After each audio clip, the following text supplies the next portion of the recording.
नमस्कार, बहुत बहुत स्वागत है आप सभी का 8 की फाइट में। मैं रविंद्र सिंह आपके साथ और आज 8 की फाइट का मुद्दा है उम्मीदों का बजट। सियासत जबरदस्त, बजट का इंतजार है और सियासत भी जबरदस्त हो रही है। भजनलाल सरकार का यह पहला पूर्ण बजट कल पेश होने वाला है। यह पूर्ण बजट 20 लाख करोड़ रुपए का हो सकता है। डिप्टी सीएम और वित्त मंत्री दिया कुमारी कल सुबह 11 बजे बजट पेश करेंगी और सरकार का सबसे ज्यादा फोकस युवा और महिलाओं पर रहने वाला है। ऐसा लग रहा है युवाओं को हर महीने भर्तियों की सौगात मिल सकती है। वहीं सरकारी नौकरी में महिलाओं के आरक्षण का दायरा भी बढ़ाया जा सकता है। लोकसभा चुनाव में 11 सीटों का नुकसान झेल चुकी बीजेपी अब प्रदेश सरकार में आगामी उपचुनाव को देखते हुए बजट घोषणाएं कर सकती है। बजट से पूर्व कई समीक्षा बैठकों में फीडबैक आया था कि युवा और कर्मचारी वर्ग मायूस है। ऐसे में बजट में कई बड़ी घोषणाएं हो सकती हैं। वहीं कांग्रेस ने तंज कसते हुए कहा कि बजट पढ़ेगा कोई और, लागू करेगा कोई और। चर्चा इसी पर करेंगे। पहले एक छोटी सी रिपोर्ट की बारी, जनता की उम्मीदें भारी। पहले पूर्ण बजट पर सियासत जारी। मंत्रियों का दावा, ऐतिहासिक होगा बजट। हमारी भजनलाल जी सरकार का ये विस्तृत बजट आने वाला है और ये बजट राजस्थान के इतिहास में एक ऐतिहासिक बजट होगा। और निश्चित रूप से ये बजट समाज का कोई वर्ग ऐसा नहीं होगा जिसके लिए कोई न कोई अच्छी सौगात इस बजट में। कांग्रेस का तंज, पढ़ेगा कोई, लागू करेगा कोई। पर्चियों के अलावा कोई फैसले हो नहीं रहे हैं, कोई खुद का विजन नहीं है, खुद की योजना नहीं है और जो पहले इन्होंने अंतरिम बजट पेश किया उसकी क्रियान्विति का कोई रोड मैप नहीं है। उम्मीदों का बजट, सियासत जबरदस्त।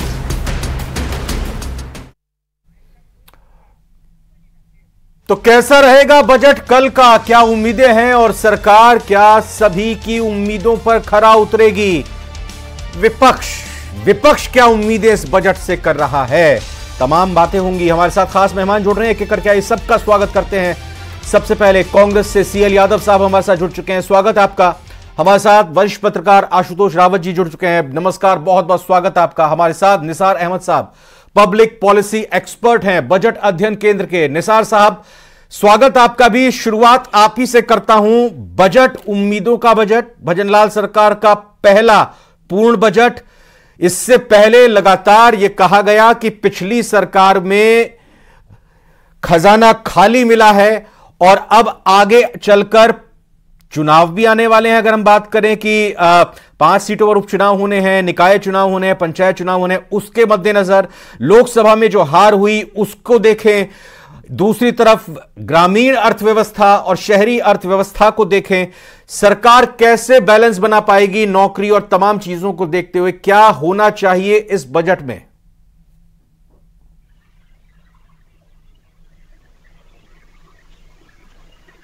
निसार जी, आप मुझे बोल रहे सुन रहे हैं जी।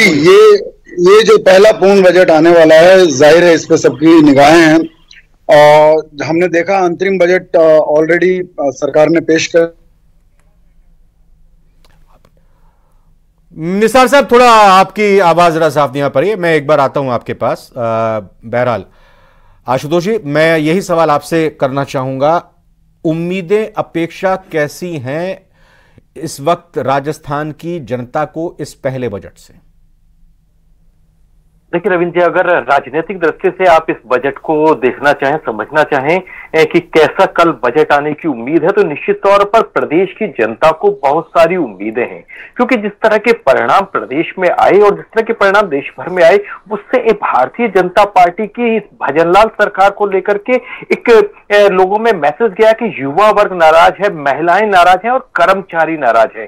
तो निश्चित तौर पर इन 3 तबकों के भरोसे ही यह सरकार एक बहुमत की सरकार के साथ राजस्थान में आई थी। इसलिए युवाओं को इस सरकार से बहुत उम्मीद है, महिलाओं को इस सरकार से बहुत उम्मीद है और कर्मचारियों को इस सरकार से बहुत उम्मीद है। महिलाओं की पहली प्राथमिकता रहती है कि उनकी रसोई का बजट कैसे कम हो, उनकी इनकम कैसे बढ़े, उसके बारे में वो इस बजट से बहुत उनको उम्मीद है। युवा चाहते हैं कि उनको नौकरी कैसे मिले, वो अगर स्टार्टअप कर रहे हैं या अपना कुछ रोजगार शुरू करना चाहते हैं तो सरकार उसके लिए क्या रोड मैप बनाएगी। और उसके अलावा कर्मचारियों के इस बजट से उम्मीद है कि शायद एक प्रमोशन को लेकर के जिस तरह की विसंगतियां हैं, ट्रांसफर को लेकर के जिस तरह की पॉलिसी की जरूरत है, या फिर और किसी तरह के सरकारी कर्मचारियों को अगर रियायत दी जा सकती है तो उनको भी उम्मीद है कि शायद इस बार भजनलाल सरकार अपने पिटारे से कुछ ना कुछ उनके लिए भी लेकर आएगी। सीएल यादव साहब अब कांग्रेस से हैं, कांग्रेस क्या अपेक्षा कर रही है सरकार से और राजस्थान की जनता को क्या अपेक्षा है इस बजट से? प्रदेश की जनता को अपेक्षा है कि जो चुनावी जुमले थे, किसानों को एमएसपी का जो वादा था, जो हमारे सीनियर सिटीजन्स है, सामाजिक सुरक्षा पेंशन जिनको मिल रही थी, उनको 1500 रुपये मासिक की जो पेंशन की जो घोषणा थी उसका इंतजार है।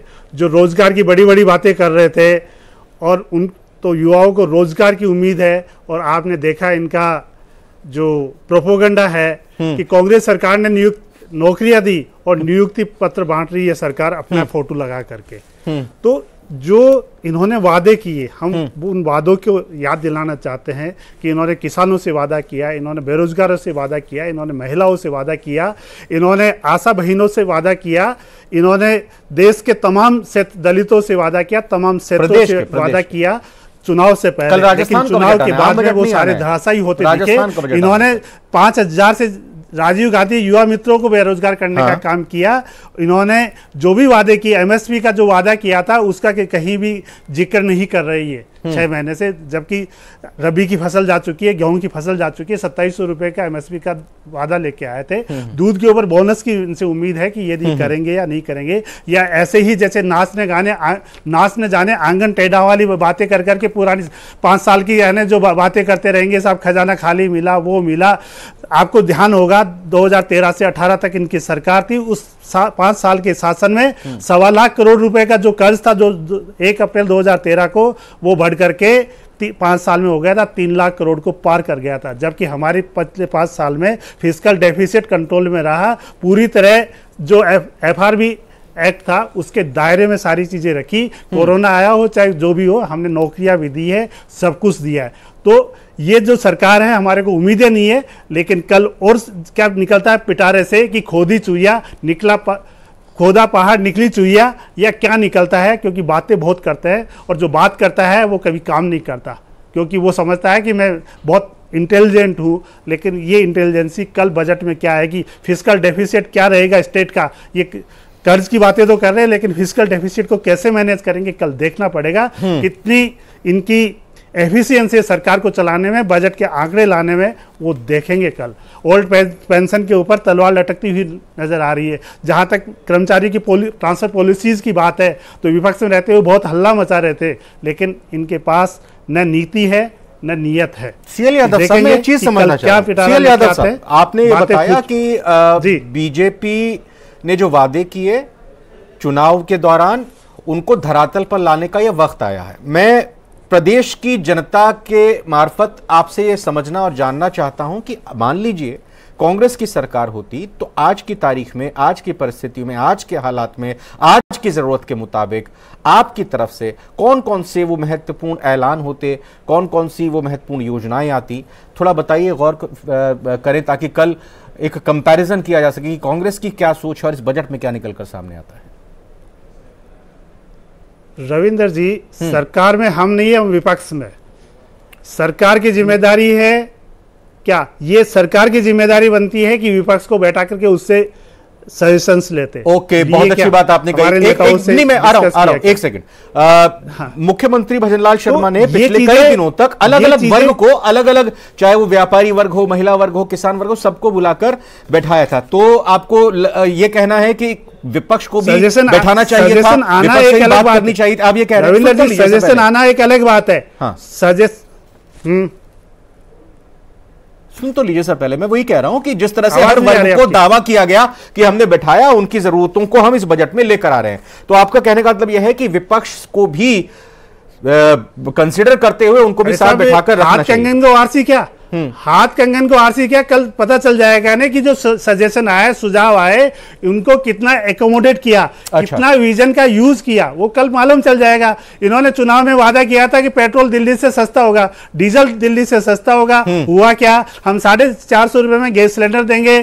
कांग्रेस सरकार 1 करोड़ 10 लाख घरों को 500 रुपए में सिलेंडर दे रही थी, ये 73 लाख परिवारों को 450 रुपए में सिलेंडर दे रहे हैं। तो बातें बहुत करते हैं, ये जुमले बहुत फेंकते हैं, लेकिन हकीकत में न इनके पास नीति है न नीयत है, दोनों बातें हैं।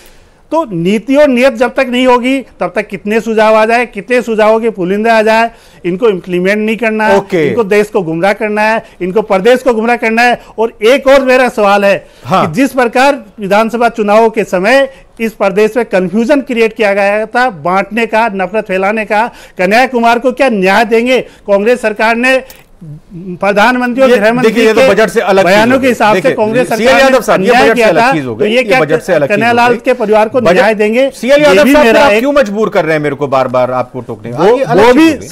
वो भी बजट का इश्यू है, वो भी बजट का इश्यू है। मुझे ये बताइए, बजट से परे नहीं है। कांग्रेस ने क्या सुझाव दिए सरकार को? कांग्रेस की तरफ से इस बजट को लेकर क्या सुझाव दिए गए?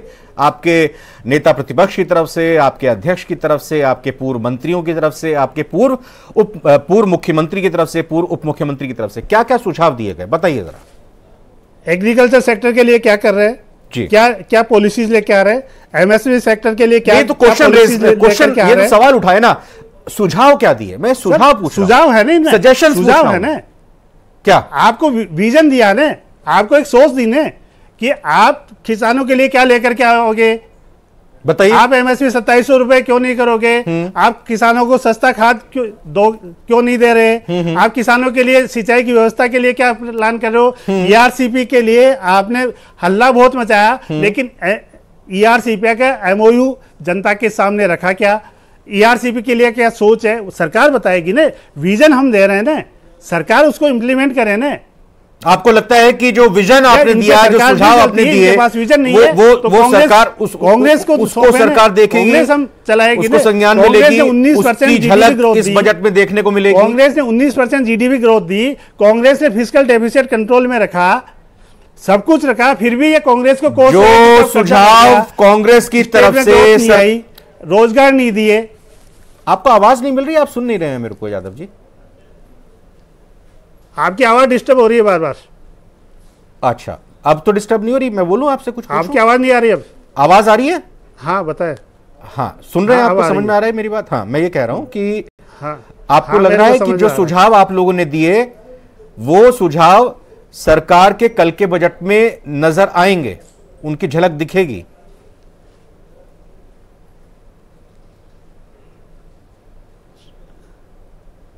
सुन पाए आप? समझ पाए मेरी बात? मैं फिर से बोलूं? नहीं, फिर डिस्टर्ब हो गया आपकी। हाँ, आ रही है आवाज? सीएल यादव साहब, मेरा सीधा सा सवाल यह है कि आपको लगता है कि कांग्रेस की तरफ से जो सुझाव सरकार को दिए गए, कल क्या इन सुझावों का अक्स, इन सुझावों की दृष्टि देखने को मिलेगी बजट में? रविंदर जी, यदि कंस्ट्रक्टिव पॉलिटिक्स की बात करें, प्रदेश के हित की बात करें, तो जो विपक्ष ने, जो कांग्रेस पार्टी के नेताओं ने, जो कांग्रेस पार्टी के जो थिंक टैंकर्स थे, उन्होंने यदि सुझाव दिए, जो सुझाव दिए, उनको यदि कंस्ट्रक्टिव प्रदेश के हित में यदि सरकार समझे तो उनको इंप्लीमेंट करना चाहिए, उनको बजट में के थ्रू लाना चाहिए। ओके। और ये कल पता चल जाएगा कि कितने सुझाव माने नहीं माने। अच्छा, आशुतोष जी, आपने लगातार सुना, मैंने बातचीत की, और मैं आशुतोष जी आपसे भी अनुरोध करूंगा, पहले तो मैं आपसे सवाल करता हूं, अगर आपका भी कोई सवाल होगा तो आप जरूर यहां पर सीएल यादव से भी क्रॉस क्वेश्चन कर सकते हैं, उनसे कुछ बातचीत कर सकते हैं, सवाल क्या है उनसे कुछ जानकारी ले सकते हैं। लेकिन मेरा सवाल आपसे है आशुतोष जी, उपचुनाव होने, एक मिनट सीएल यादव साहब जी, आशुतोष जी के पास जा रहा हूं। आशुतोष जी, 5 सीटों पर उपचुनाव होने हैं, नगर निकाय के चुनाव है, पंचायत के चुनाव है, उसके मद्देनजर क्या इसकी झलक दिखाई देगी? और जो नाराजगी देखने में मिली लोकसभा में, हैट्रिक नहीं बन पाई बीजेपी की, उस नाराजगी को, उस तबके को, उस वर्ग को जो उनकी नजर में है कि वोट नहीं दे पाए, वो उनको वोट नहीं, बीजेपी को वोट नहीं दिला पाए, उनकी नाराजगी दूर हो सकती है? इस बजट के जरिए कुछ ऐसा किया जाएगा क्या? देखिए रविंद्र जी, मुझे बिल्कुल लगता है कि भारतीय जनता पार्टी शायद इस बारे में गंभीरता से विचार उन्होंने कई बार किया होगा कि क्यों हम लोकसभा चुनाव में हैट्रिक नहीं लगा पाए, और जो मैसेजिंग गई है अब कम से कम आगे आने वाले चुनावों में उस मैसेजिंग को कैसे प्रॉपरली लाइन अप किया जाए, ठीक किया जाए। क्योंकि अगर 5 जो उपचुनाव होने वाले हैं, अगर 5 सीटों में से भारतीय जनता पार्टी को यहां भी हार का सामना करना पड़ता है और अगर 2-3 सीटें भी वो लूज करते हैं तो प्रदेश के अंदर एक मैसेजिंग खराब जाएगी भजनलाल सरकार को लेकर के।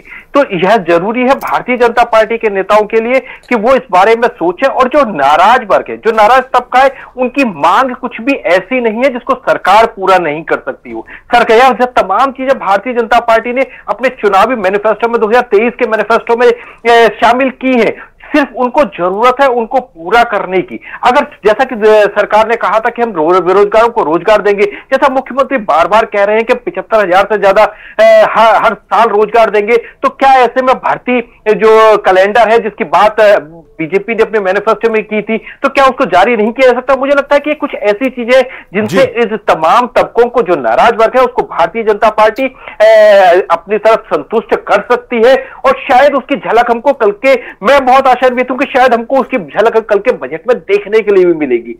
एक जो लगातार बजट घाटा बढ़ रहा है, 6 लाख करोड़ का हमारा बजट घाटा बढ़ गया है, उसके बावजूद भी हमारे पास कमाई के लिए बहुत सारे ऐसे सोर्स हैं। टूरिज्म हमारे पास ऐसा है, हैंडीक्राफ्ट में हम बहुत अच्छा करते हैं, एग्रीकल्चर में हम बहुत अच्छा करते हैं। तो मुझे लगता है कि इन तमाम वर्गों के लिए भी सरकार कुछ ऐसी नीतियां लेकर के आएगी जिससे इन वर्गों की नाराजगी शायद भारतीय जनता पार्टी से जो है वो दूर हो, और यह भारतीय जनता पार्टी को जो आने वाले 5 उपचुनाव है उसमें कामयाबी हासिल हो। मुझे लगता है कि उसकी शायद एक झलक हमको कल के अपूर्वा सिंह जी भी जुड़ चुकी हैं हमारे साथ बीजेपी से। बहुत बहुत स्वागत है एक बार फिर आपका। और अपूर्वा जी, अभी लगातार कई सवाल हमने कांग्रेस के साथी यादव जी से किए। एक मैं गोविंद सिंह डोटासरा जी के बयान का जिक्र करना चाहूंगा। उनका यह कहना कि बजट पढ़ेगा कोई, बनाएगा कोई, और इसे धरातल पर लागू कोई और करेगा। एक नई ही परंपरा यहां सरकार में देखने को मिल रही है।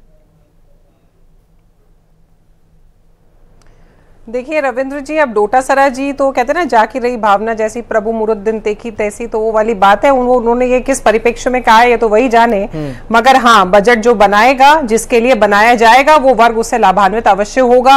हम कांग्रेस की सरकार की तरह नहीं है कि पॉपुलिस्टिक होने के लिए केवल वादे कर दें, केवल खोखले बजट का अनाउंसमेंट कर दें, उसके लिए वित्त हो ना हो, उसके लिए साधन हो ना हो, उसके लिए संसाधन हो ना हो, उसके ऊपर बल ये करे नहीं। बिल्कुल, वो सीएल यादव साहब यही कह रहे हैं कि उम्मीद जनता लगा रही है कि जो जो वादे बीजेपी ने सरकार में आने से पहले किए थे, जो वादे किए थे, वो पूरा होंगे। ये सभी उम्मीद लगा रहे हैं।